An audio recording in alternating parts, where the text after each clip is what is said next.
Sega. Hello and welcome to another episode of Mods Weekly-ish. In this episode we're going to be focusing on a collection of roster expansion mods appropriately named Glory Mods by Major Spankage. In total, there are 5 separate Glory mods covering the Empire, Greenskins, Vampire Counts, Beastmen and Bretonnia. Each mod adds around 10 units to each faction, totaling 56 new units when all combined. Starting off with the Empire, their additions range between a mix of low-tier untrained swordsmen, such as Free Company Reserves, to super high-tier elite infantry, the Immortals.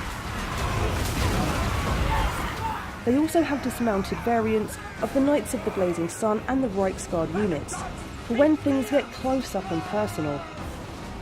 The Empire's ranged power has also received significant bolster with the Free Company longbows, Dragoon veterans and outriders, and also the long-range nimble guerrilla sharpshooters.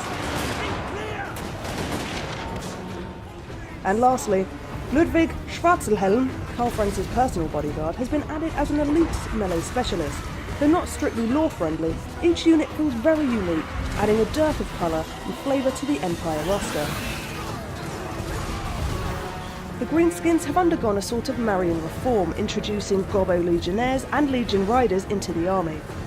These range from spear, sword, axe, archer and cavalry versions of Legion Gobbos, allowing you to field your very own twisted Roman army.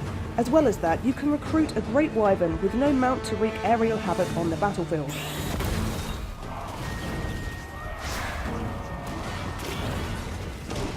Lastly, a new variation on Black Orcs, the Orc Legends, nice, are covered in thick armour head to toe and carry massive axes. Swanning into battle with just 12 men in the unit, these Greenskins act as a horde in their very own right.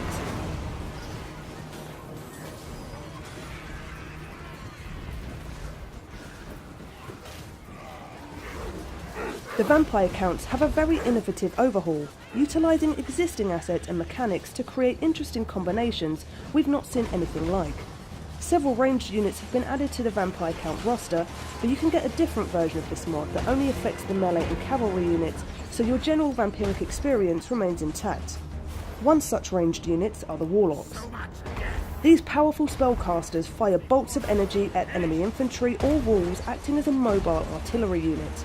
Further additions, the Decayed Ones, which are better than zombies but worse than Graveguard, Crypt Warriors, which are vicious high-tier infantry, and Hellsteed Lancers, whom are essentially dead Pegasus Knights. Brutal. These additions are complemented by Isabella and Conrad von Karstein, who have their very own unique abilities in battle. Last faction we'll take a look at in this video is Bretonnia. Similar to the Empire, Bretonnia has received some additions to its infantry, from low-tier Fanatics to high-tier Temple Guard. They really have a great medieval sense about them. The Ladies Chosen Teutonic-esque Knights, the Fireball-filled Trebuchets, and the Zealots all create unified style to Bretonnia that create a pious yet powerful faction. Also, they have the White Companion Wolves, who remind me of my dog. And by me, I mean Darren, because he wrote this script. Remember, if you own the Call of the Beastmen DLC, Major Spankage hasn't forgotten you either. You can check out the Beastmen Glory mod for additional roster expansions on the workshop or in the description. We also wanted to give a special shout out to the Nighttime Vampire Battle mod from Kelster. This will only work if you're playing as the Vampire Counts and adds true night to each and every vampiric battle. It can be hard to see sometimes, but it creates a great atmosphere in battle. Installing mods is easy. Just visit the Steam Workshop for Total War Warhammer, click a mod you like the look of and hit subscribe. In your launcher, it will be toggled on by default, but you can turn it off or unsubscribe to remove it from your game. Remember, these are unofficial community-made mods, and as such, we recommend that you back up your save games just in case there's a conflict and the mod stops working. That's all the mods for this episode. All of these mods can be found in the description below. Be sure to let us know if any of the mods you want to see included next time, and let us know what you think of this episode's lineup in the comments below. Subscribe for more videos like this one, and follow us on social media for all the latest Total War news.